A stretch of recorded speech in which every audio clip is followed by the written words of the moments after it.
across the industry, as long as the message is clear, the more the merrier. Clear and consistent. So if everyone across the industries, from coaches to institution, hosting companies, apps, they're all rowing towards the same direction and providing consistent messaging. For example, why don't you consider subscriptions? Use programmatic ads when you have a minimum downloads where you feel you're getting some value from it, and so on. So when you get this messaging, I think as long as it's consistent, the more the merrier. If it's not consistent, to state the obvious, it's just confusing. Welcome to PodBiz, the money behind the mic, where we get into the business of podcasting. I'm Norma Jean Belenke, a podcast and media strategist, specializing in marketing and audience development. And I'm John Kiernan. I'm a podcast producer, and we're asking the question that's on everyone's mind. Where is the money in podcasting? Each week, we talk to podcast industry professionals, marketers, and creators who are turning podcasts into a thriving business and making the industry what it is today. With real revenue, real strategies, and real results. If you're looking to grow or scale your show, and of course monetize, you're in the right place. So let's get down to PodBiz. Ciao, and welcome to PodBiz. Today we're joined by Alberto Betella, co-founder of RSS.com. Benvenuto a PodBiz. Hi, Alberto. How's it going? Hi, grazie. Thank you for inviting me. Everything is going well. How are you doing? Good. We're so excited to have you here today. Well, let's get right into it. Alberto, where is the money in podcasting? Okay. Well, one would start saying money is in advertisement, meaning that when you talk about the podcasting industry and you look at markets like hosting, for example, you wonder what the target addressable market is in hosting. We don't know exactly. We have some data saying maybe 50 million, maybe up to 100 million. But when you talk about ads, the market is much, much bigger, right, in the billions, and projection towards 2030, which is really, really, really encouraging. So money is in ads, but also in growth, sponsorships, endorsements, and funding. Absolutely. So for everybody out there who's thinking about building a podcasting tech platform, hosting may not be where it's at. You may want to get into ad tech. Ad tech or Podcasting 2.0 has some monetizations option that I would recommend, and we can talk about them later if you would like. Yeah, let's talk about them now. Okay, sure. But the reason why I'm starting with Podcasting 2.0 is that the obvious answer regarding target addressable markets and money in podcasting is advertisement, which is obvious because it's also fair, right? I mean, advertisement through media, from radio, TV, and has been a big source of income. But if you listen to Podcasting 2.0, the show, Adam Curry, Dave Jones, in the past episodes, they've been talking a lot about the founding tag. And Adam is a no-nonsense person, and he's been running No Agenda for many years. And he actually makes all his money on that show through funding, donations, and value for value. Yeah, absolutely. Correct. Yeah, we're big fans of that model and what Adam Curry's doing, definitely. It's very interesting, right? I think sometimes, we also think, so many creators out there think, okay, I have to be this perfect media product, right? And if you're a one-man band, right? If you're a one-woman band, if you're doing it all yourself, if you're one person, that can be so intimidating. And I think having that vulnerable and honest conversation of like, hey, here's the value I'm providing. If you're getting some things from this, please help me continue to make this work. I think that is a really important aspect of the industry that is often overlooked and is quite powerful. Yeah. Absolutely. And that's why this should be the starting point. If you think about advertisement and money from ads come from volume as well. So if you are a small podcaster and you have maybe a niche podcaster with a small number of followers or listeners, if you appeal to them and you cater your message and you ask for funding, it kind of works. So that's perhaps my first answer. Just there is a tag in Podcasting 2.0. We support it at RSS.com. Many other companies do support it. Some players start to show it also in their apps. Like it's a funding tag. Pocket Cast, for example, shows it.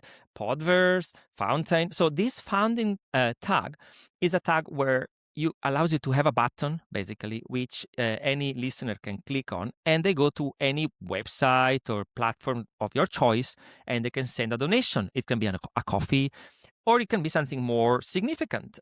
In this regards, Adam says that maybe as a CTA, as a call to action in that button, it can be a custom. You shouldn't write "buy me a coffee."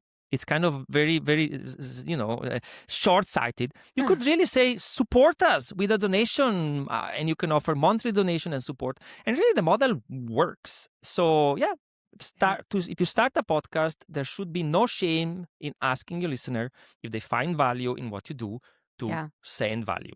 Yeah, absolutely. And, Adam is really like the godfather of podcasting, right? So it's definitely something where he is established within the industry. But I'm sure a lot of independent creators feel really anxious and feel like, that hurdle of going from paying for everything myself and having it be my project to asking the people that I actively provide this value for some of that value financially in return.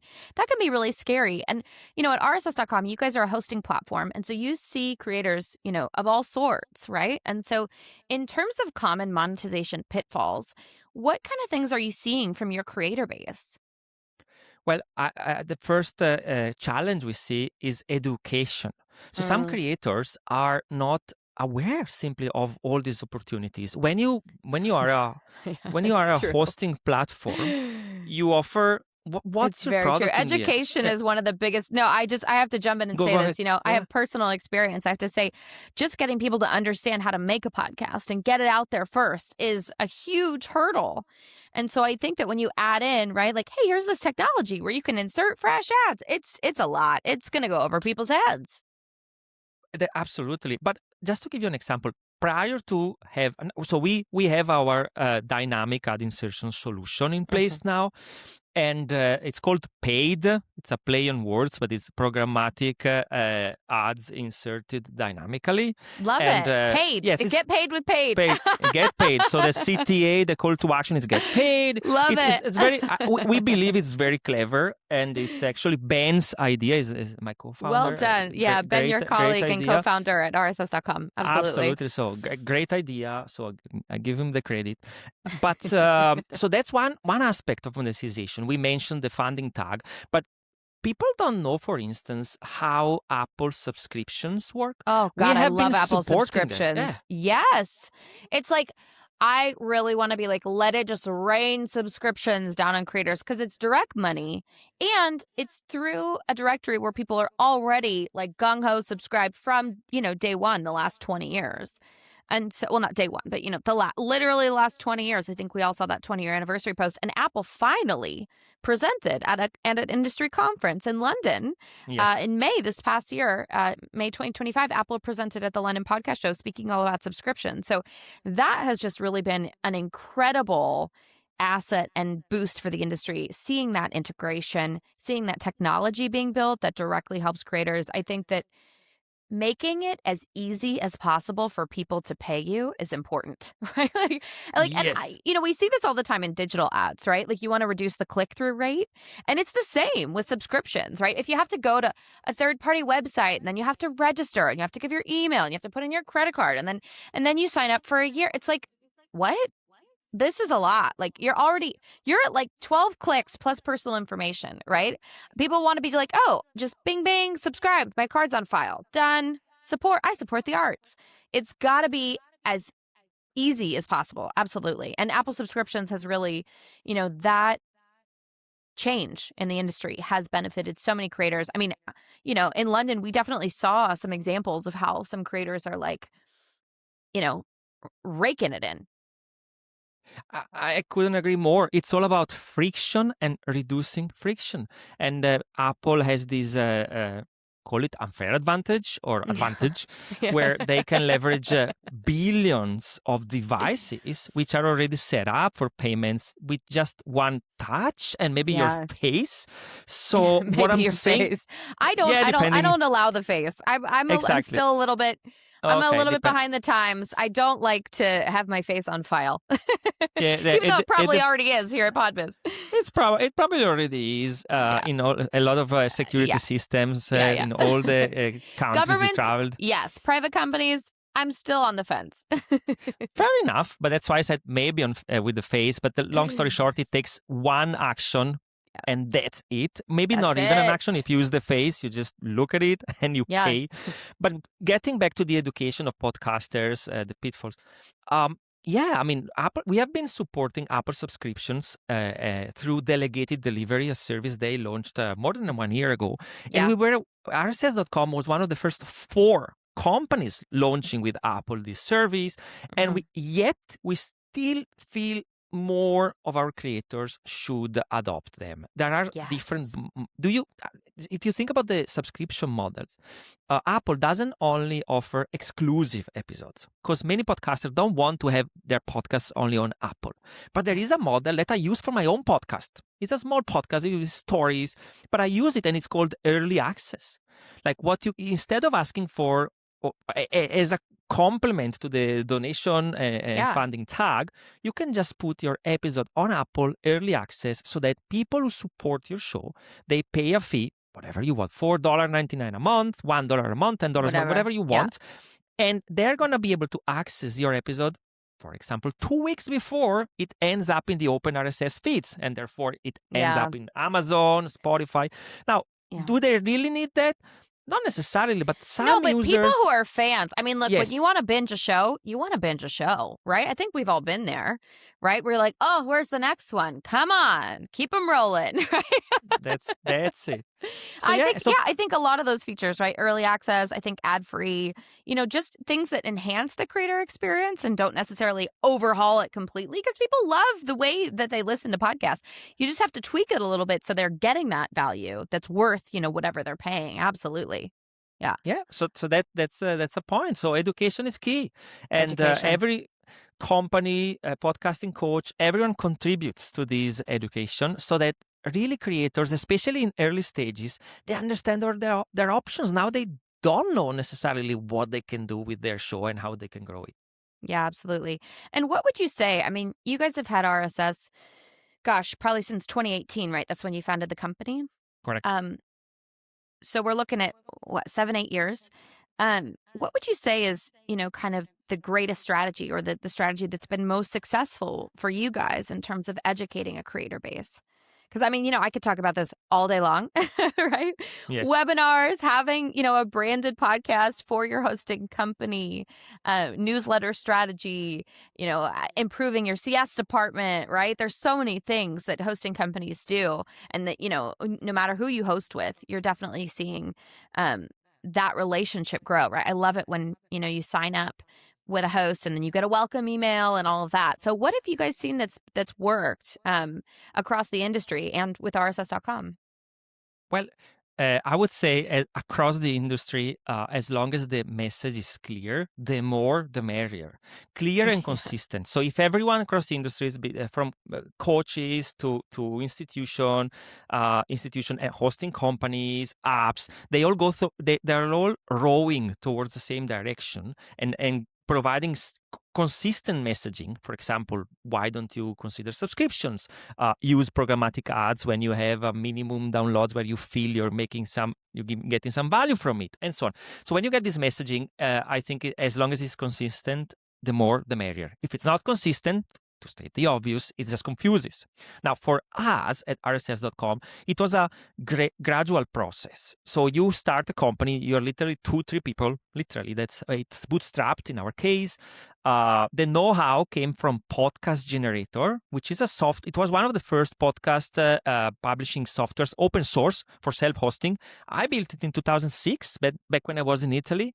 And I maintained it for over a decade. That's the story, really. So by maintaining it, I got bugs and feature requests. So we had a lot of know-how on what a podcaster needed back in 2018 when we launched RSS.com, which came basically from Podcast Generator initially, and now it's a completely different paradigm.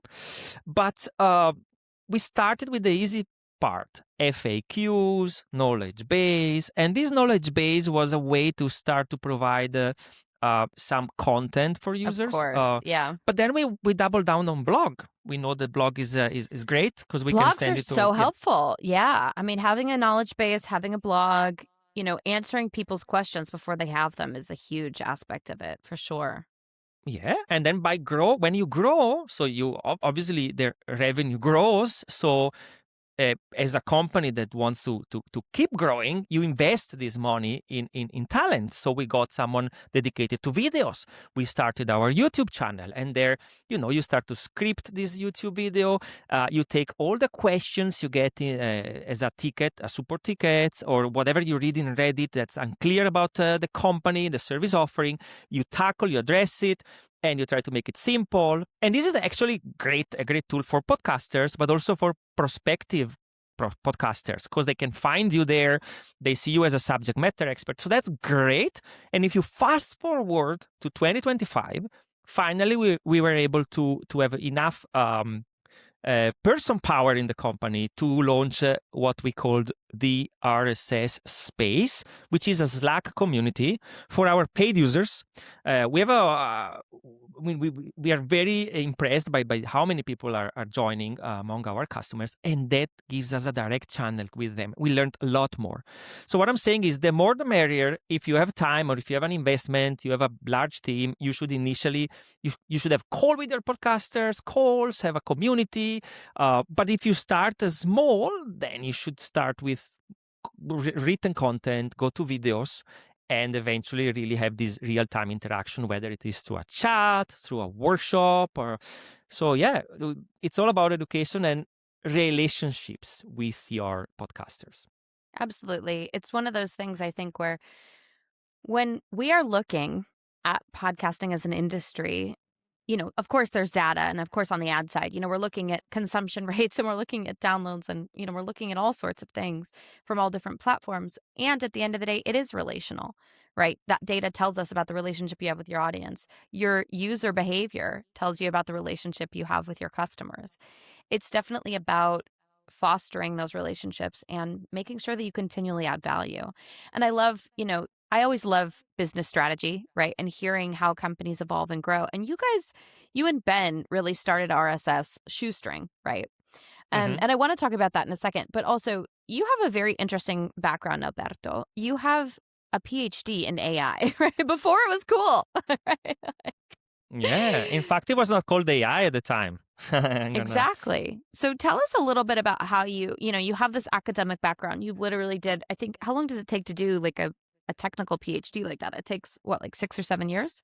Yeah, I mean, on paper it could be 5 years, but then when you are in academic institutions and there are 7. project to ends, yeah, I took 7 years. Yeah, And which is normal, I think, right? I But think so. that takes up a huge chunk of your life, right? And so Mhm. tell us about how you went from this academic background, which, is very conceptual and cerebral, right? You're building models, you're doing really interesting things, into that commercial space of working with creators. Because it's such an interesting journey, and you have so much knowledge, especially now that we're seeing AI being implemented into podcasting and how podcasters are using it. It's super interesting. Yeah, I mean, this conversation it liaises into labeling people, and nowadays more and more people who are multifaceted in terms Yeah. of background. It's Yeah. appreciated. A generalist person, like someone who knows a lot of stuff generically. Not maybe you're not the best developer, you're not the best strategist, but you know a bit of everything. I think this profile is very useful in a business. I feel that I myself can touch many of these aspects of a business. So the whole point being, back in Italy, my degree was languages and foreign literature, was humanities. And I did it because I liked the idea of learning languages. I thought I would travel, and I did well. Why not? I learned Spanish, so when I came to Spain for my PhD, which was in English, by the way, I was at least able to order my food. I didn't have to deal with the language. I learned a lot of stuff there.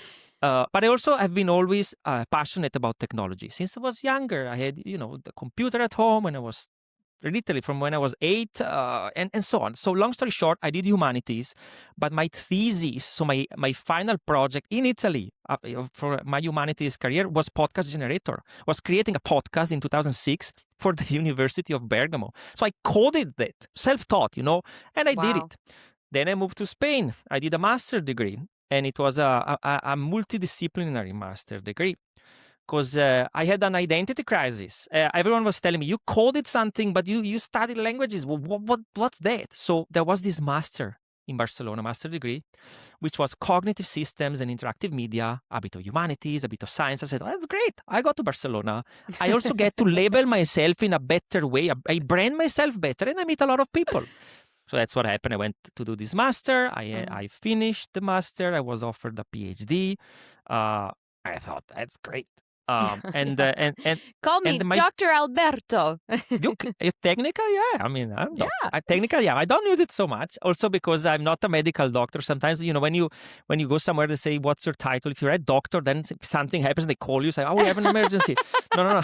I'm a PhD. I'm a philosophy. Are you worried about being on an airplane and having somebody be like, "Yes, is there a doctor on board?" Yes. And you're like, "Does anyone have an AI question?" yes, because they have the titles next to your name. So I tend to use Mr. rather than the R. But yes, but one point that you mentioned, you said it was pretty theoretical.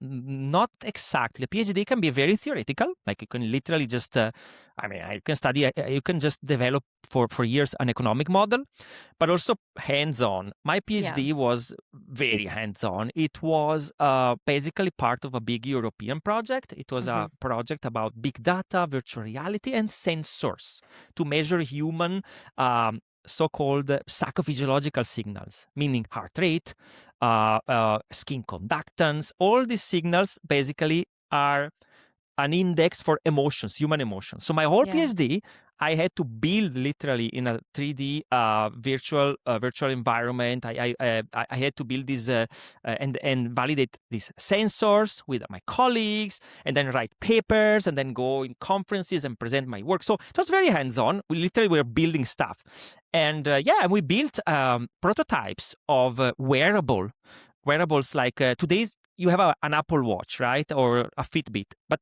what we were building, of course, it was a very early prototype, were devices you could put on your wrist, on your hand, that would measure your heart rate, and so we could understand how you felt. So my whole PhD is in the discipline called affective computing, which means a machine, a robot, an AI model, or a computer understands how you feel, and can use that for many different ways. Also in very good ways. It can use to be empathic, and then communicate better with you, or reduce your frustration. And so that's what I did. And today that field, affective computing, which is my specialty, is called emotion AI. That's it. Emotion AI. Yes, it's one of the way to call it, because you have to put AI everywhere, and it is kind of artificial intelligence, because you build machine learning or AI models behind, so you get this data from the user, from the person, like heart rate variability. How do I convert into emotions? So between 1 and 10, how angry or frustrated are you? So that's the model you build. Yeah, amazing. Cool. And then from there, how did you get into, like you said, you had built this model for podcasting, open source. And then how did you develop RSS.com and meet Ben? Okay. So that's a parallel thing. So in 2006, I was in Italy. I had my degree in literature and foreign languages with podcast generator, basically, which was used for the podcast of our university at the time. And I went to Barcelona. I did my academic life there. But in parallel, over weekends or some nights, spare time, I kept maintaining podcast generator for 13 years. Wow. While people were using it. We had schools, university, churches, people were using it. And at the time, podcast generator was very simple, deliberately. It was intentional. It was a folder.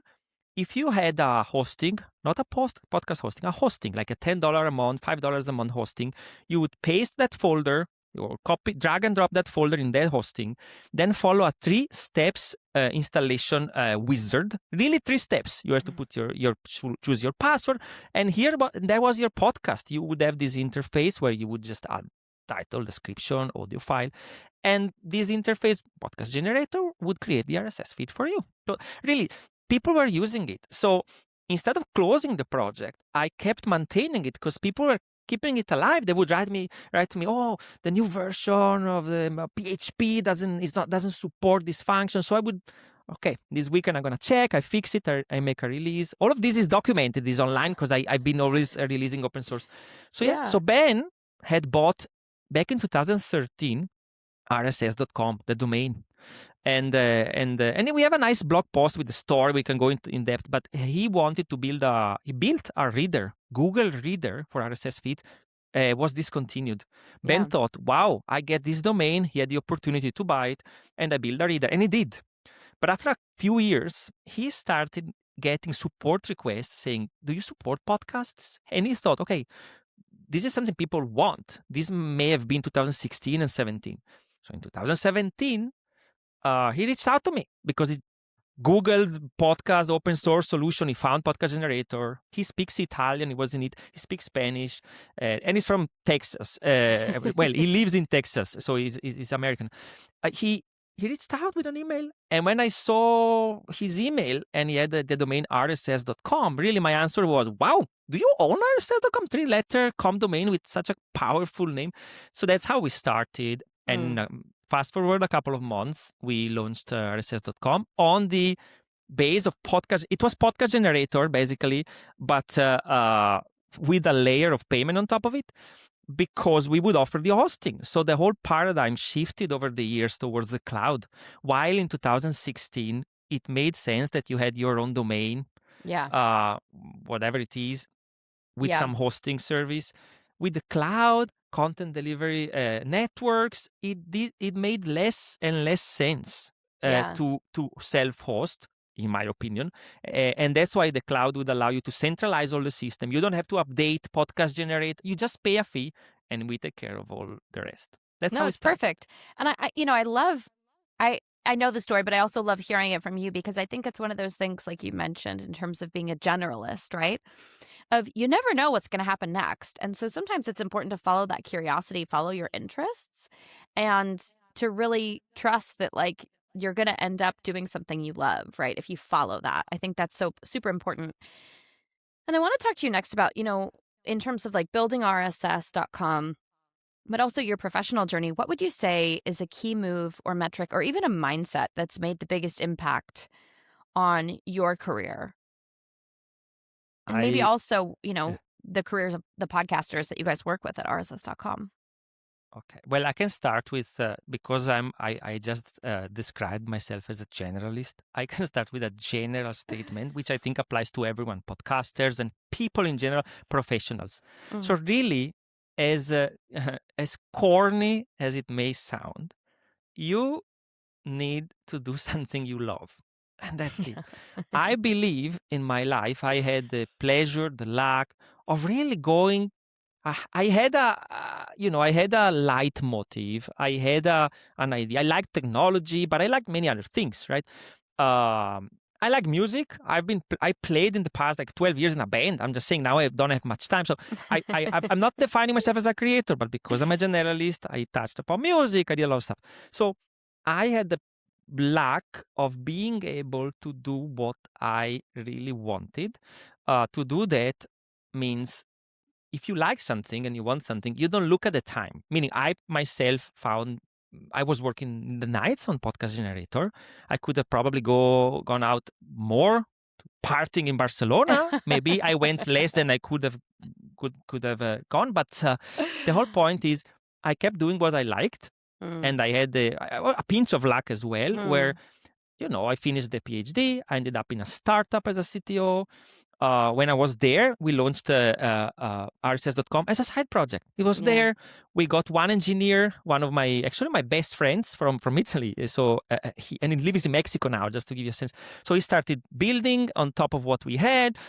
I changed company. I worked in a corporate for 3 years, big telco, in a moonshot factory. So I really changed things. And in these years after the academia, what I learned was having teams of engineers, 40 people. The team itself was more than 100 people. So I learned a lot of day-to-day operations. So whatever I didn't learn in the PhD regarding really hands-on work, I learned there. So you fast forward to after the initial COVID, initial pandemic, 2021, I found myself with great company I loved with RSS.com, which was basically mine, and growing enough so that I could do the jump and say, you know what, I'm gonna leave the corporate job and I'm gonna join my own company. So that's what happened. So long story short, you need to be passionate. And I know it sounds like, but it's true. Like the key is that one wouldn't work nights or wouldn't think, when you go to bed, think, oh, maybe tomorrow I'm gonna do this or improve that. If you were not passionate, you just can't wait to close your computer and just go out for a drink. Whereas if you're passionate, it's not an effort. So this doesn't come overnight. It means also that you need to be persistent. So you need to open doors. If you don't open many doors, you don't see what's behind. So you don't even try. So you need to try. So there is a pinch of luck, but there is a difference between chance and luck. Chance is math, is statistics. Like if I open 100 doors, the chance that I find my future company and it works well, it's higher mathematically than luck, like lottery. I just open one door and I win. So the generic answer, but I don't know. Does it make sense? Absolutely. And I think with podcasters, it's the same thing, right? You have to really love it. When people say all the time, like, oh, I want to start a podcast, or when I'm working with clients, I'm like, okay, I don't want to scare you or turn you off, but do you know how much work this is? Right? This is a real job. And it's an independent industry full of independent creators, a lot of whom are doing everything themselves, but it is still a lot of work and you have to love it. And then that love will drive, your project and your initiative and your funnels to your business and all of that good stuff. Absolutely. 100%. Well, Alberto, what's something that people don't know about what you do? Well, look, I don't think we are great at advertising what we really do behind the scenes. And I think we have to improve there, or not. I guess all our work is ultimately distilled in our product and services. But what people don't see on the day-to-day operations and strategy is how much care we put into our product, but also into our services. And I give you two examples. Our dashboard, if there is a unique value proposition in the RSS.com dashboard compared to others, competitors, which are also great, is that we want to keep things simple. Yeah. But again, simplicity is complex. That's our motto. That's my motto in life. Like, to really make something simple means that you have to. This is also very Italian, right? Like, things are minimalist sometimes, but it's like the most amazing, perfect designer minimalist table. Love it. And an anecdote. Many years ago, I was in Lake Garda. I'm from that area. I'm from that province. And when I go back to Italy, I love going to the Lake Garda. And there is a restaurant there. And there is this sign outside the restaurant that says, it's difficult to be simple. Literally. And you look at it, and of course, the context is food. Italian food really is not over. Like, you need like a simple pasta with some sauce, 3 ingredients.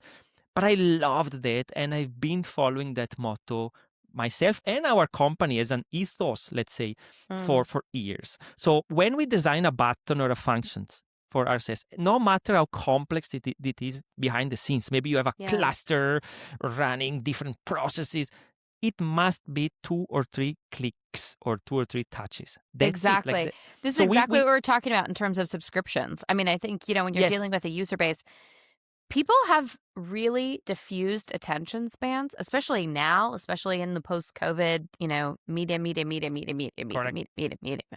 media moment that we're in.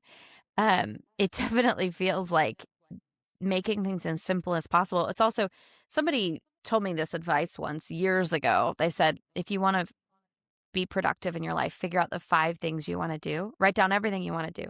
Pick 5 and only do those 5.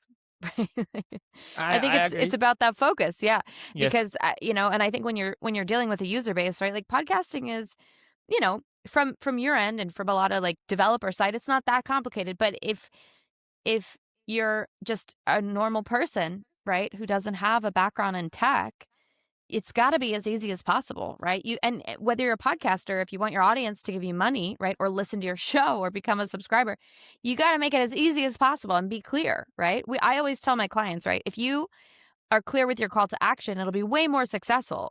Follow us here, here, here, here, here. No, pick the directory where you want to grow, where you have the biggest presence, right? Go here, right? I think it's very, very important to have that simplicity. I think that's such a great point. Yeah, absolutely. Yeah. Yeah, sorry, I just to chime in, I don't want to minimize this conversation, but what I'm saying is it's kind of after all these years, it becomes kind of obvious for us, for all of us, that reducing friction, making things simple is key. Like look at Apple. Yeah, but You it's not that obvious, I think, when you're on the outside of it, right? Oh, I yeah, think, yeah. of course. And, for everybody who's watching it, in our B2B audience, of course, you're going to be like, yeah, reduce clicks. Yeah, make things, as simple as possible. Yeah, reduce, the amount of text and clutter around a button. Just put the button, right? In terms of Yeah. UX and that kind of thing. But it's definitely something where, that mindset is so important because a lot of the time now, in terms of UX, in terms of content, in terms of design, the thing that gets the most attention is the thing that is the most clear. Yeah, I was mentioning Apple in terms of Yeah. smartphones, for instance. Yeah. Do we remember in the early 2000s Nokia phones, Samsung Oh, phones? yeah. I got They very had an good at instruction T9 manual. texting. Yeah, there Yeah. was T9, but you had an instruction manual. So Yeah. literally, the iPhone came out with no instruction manual. That's a bold statement. It means you learn how to use it by just holding it and Yep. and touching the screen. So that's the paradigm we follow. Everyone should follow in general. And in life in general, when you complicate things, it becomes overwhelming. So what you said of having 5 things and laser focus on them works very well. You can go an extra mile to it, and you can also say, of these 5 things, there is a principle called Pareto principle. What are the 20% of these 5 things that gives you the 80% outcome? This allows you Absolutely. even to prioritize within those 5 things. So it's really about focus and keep things simple. Absolutely. Well, Alberto, if you had to start over again today, what would you do differently to grow smarter or faster?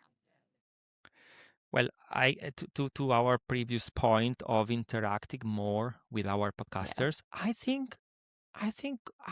I would in hindsight I would have invested sooner in having something like the RSS space, our community, and having videos earlier rather than just blog posts. It's easy to say now because you have when you have a higher revenue, you can hire more people, you can have more talent. But yeah, I think probably it would have been something to double down earlier, sooner. It's something you should do sooner than later. Yeah, absolutely. And last question that we ask everybody here at PodBiz, what are you most excited about coming up within the podcasting industry? Well, what I'm excited about is that we more and more as an industry, so it's not something specific, like it's not a specific tag. Well, I could tell you, like, we have the image tag now where you can have like a hero image, so it would be very nice to improve the experience in application. We could go on forever with the tags, live item tag, so you can really stream live. But what excites me is that with very few exceptions, the industry is starting to talk more, and these conversations are hard sometimes, but we are really doing progress. We are making progress, and for example, RSS.com with several competitors, Buzzsprout, Transistor, Blueberry. We are part of the podcast standard project. Yeah. And this is an unofficial organization. We meet in person during podcast movements and these conferences, the podcast show in London. And really, we have this conversation that then from which the strategy stems. And if together we want to implement a tag, let's say the location tag is very powerful. It's very exciting.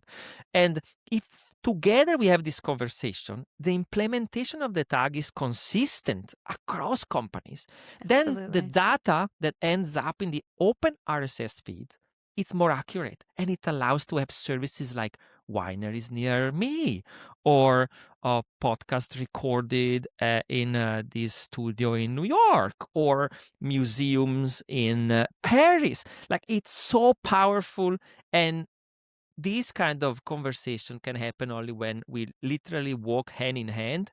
And I like to see the industry and competitors as athletes Like imagine you are running a marathon or even a long jump, whatever it is. You're I love athletes, you're it. I love competing. it. Everybody Think who about made that. it to the Olympics is already a winner. I love it. That's what I'm saying. You run, and of course you're competing. You want to win, but whilst competing, no matter the outcome, no matter Right. the ranking, You're increasing the athleticism all around for the sport. I get it. yeah.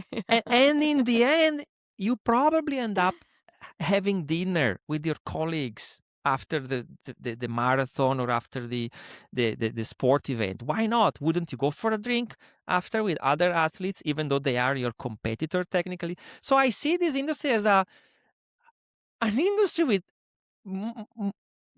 good people. I know Yeah. it's a very, again, a generic statement, but that's the feeling No, I I mean have, this and it's is nice. this is also it's something that's been very interesting, across PodBiz and a lot of the conversations we've had so far. It's that podcasting really is a relational medium, and even just hearing about everybody's career trajectory and how they started companies or moved around or learned different things, I think we're all still so collaborative, and we're all still rooting for each other and the industry as a whole.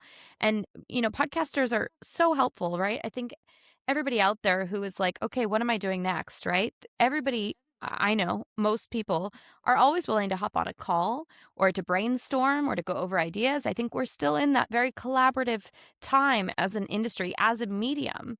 And, that rising tide is rising all of us, all of the boats of all of us. I think it's intrinsic. I agree. It's intrinsic of our industry also because people must be somehow like-minded to be Yeah. creators or builders. We are builders. We work with creators.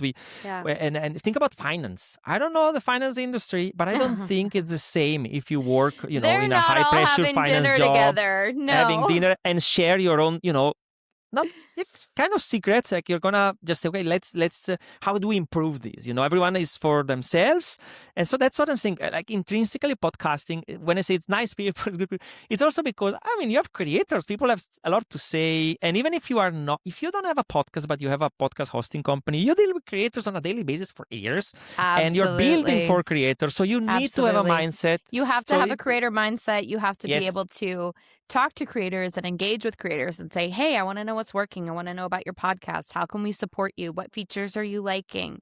What's working? What's not working? I think that constant conversation is so important and really keeps things alive, and keeps people also engaged. We see a lot of pod fade, a lot of podcast burnout within the industry as well. And so I think, the more support and the more community that we each can both be part of and all be part of and create is important. Yeah, absolutely. 100%. Alberto Betella, co-founder of RSS.com. Thank you so much for joining us here on PodBiz. Thank you for inviting me. It was a big pleasure.